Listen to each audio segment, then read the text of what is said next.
کہ ہمارا نبی ماضی کو بھی دیکھتا ہے،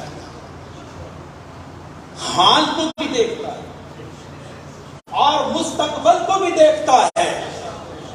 اور ہماری حالت یہ ہے کہ ہم ماضی سے بھی بے خبر نہیں دیکھ سکتے اور مستقبل سے بھی بے خبر نہیں دیکھ سکتے. یہ بات ہے کہ نہیں؟ لیکن ہمارے نبی کی شان یہ ہے کہ ایٹ اے ٹائم وقت کی ایک ہی اکائی میں ماضی کو بھی دیکھ رہے ہوتے ہیں اور حال کو بھی دیکھ رہے ہوتے ہیں اور مستقبل کو بھی دیکھ رہے ہوتے ہیں. اور مفسرین کہتے ہیں کہ وَلَا يُشْغِلُهُ شَانٌ عَنْ شَانٍ، کہ میرا نبی جب ماضی کو دیکھتا ہے تو حال سے بے خبر نہیں رہتا، ماضی کو دیکھتا ہے تو مستقبل سے بے خبر نہیں رہتا، اور جب مستقبل کو دیکھے تو حال و ماضی سے بے خبر نہیں رہتا. یہ میرے نبی کی نظر ہے کہ ایک ہی وقت میں ایک ہی طرح مستقبل کو بھی دیکھتا ہے، حال کو بھی دیکھتا ہے اور ماضی کو بھی دیکھتا ہے. کوئی چیز نبی سے مستور نہیں ہے. اور نبی کے سامنے آپ یہاں علماء آئے، مشائخ آئے، تو ان کو دیکھ دیکھ کے ان کی تعریف کرتے ہیں کہ نہیں کرتے؟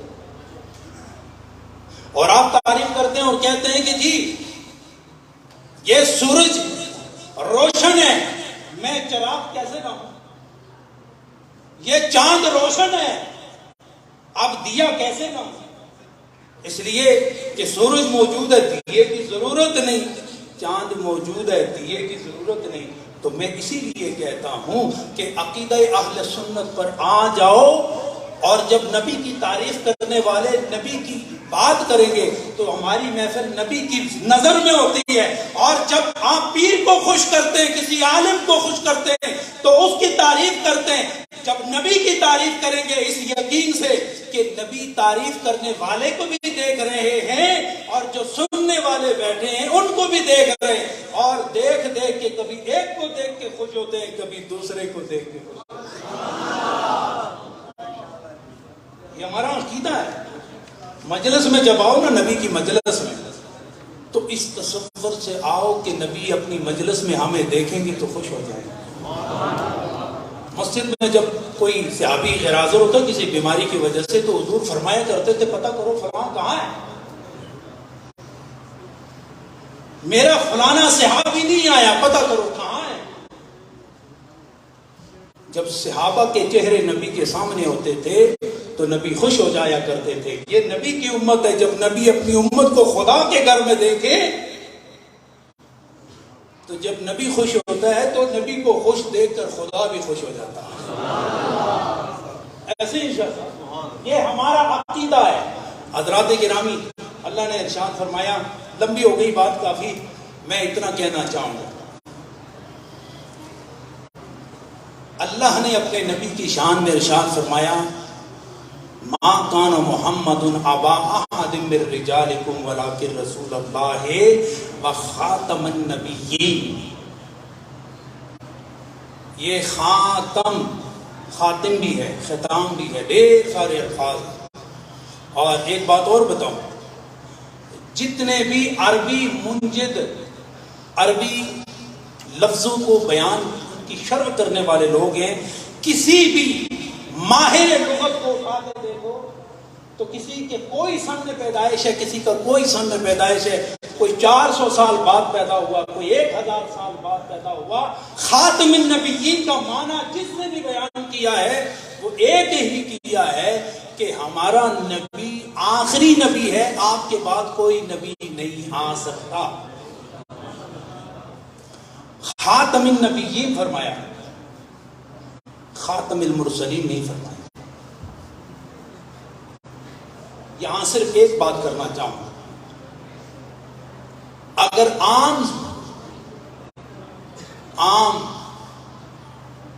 میں سے کسی خاص کی نفی کر دی جائے یا کسی ایک کا اس بات کر دیا جائے وہ مخصوص ہو جاتا ہے. عام اپنے حال میں عام ہی رہتا ہے. ایسے ہی یہ علماء جانتے ہیں. اگر میں یہ کہوں کہ چکوال ایک شہر ہے اور وہ پاکستان کا شہر ہے، تو یہ بات صحیح ہے؟ صحیح ہے؟ بول سو تو ٹرساں، چل سو تو چلساں، بول سو تے بول ساں، تے چپ تے پھر ادھر بھی چپ۔ تھک تو نہیں پیو، اکے بھی تو نہیں نا، بس یہی سنیوں کی مثال ہے کہ نہ وہ تھکتے ہیں، نہ وہ اکتے ہیں، نہ وہ بکتے ہیں۔ تو سنی نہ اکنے والے، نہ تھکنے والے، نہ بکنے والے، نہ غیر خدا کسی کے سامنے جھکنے والے۔ چکوال پاکستان کا شہر ہے نا۔ اگر میں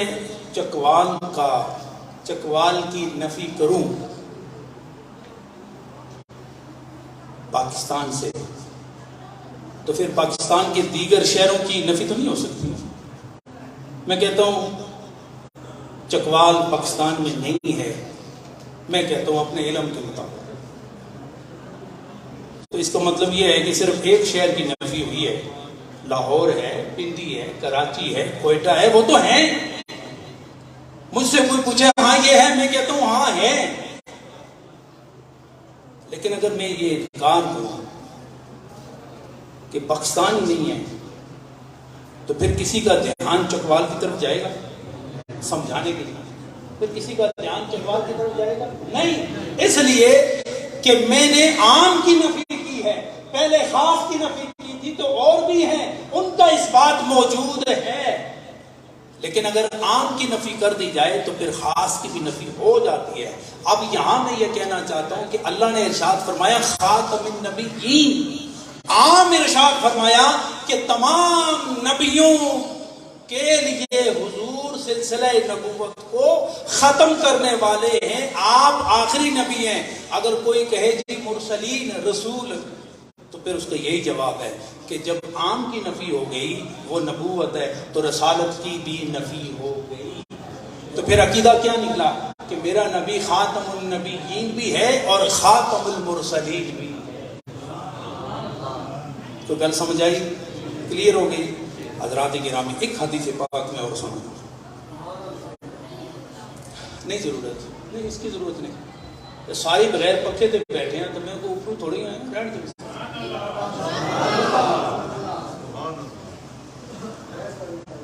بند کر دو۔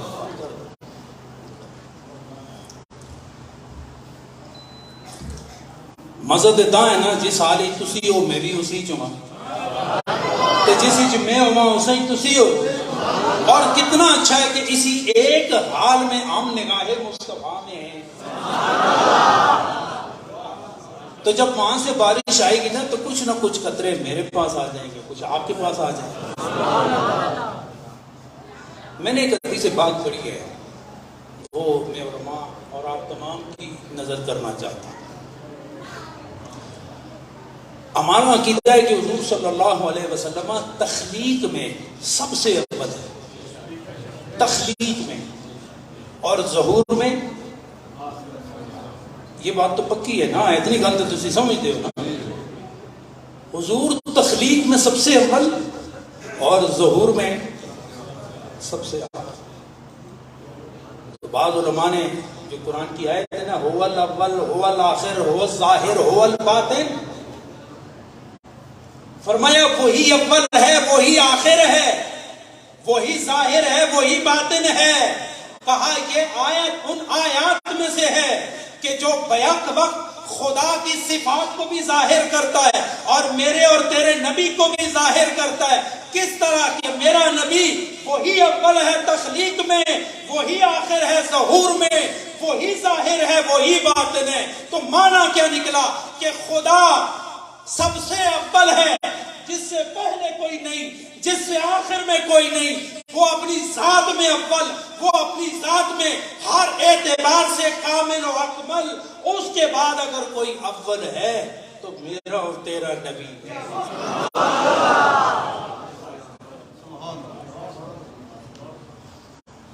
حضور صلی اللہ علیہ وسلم ارشاد فرماتے ہیں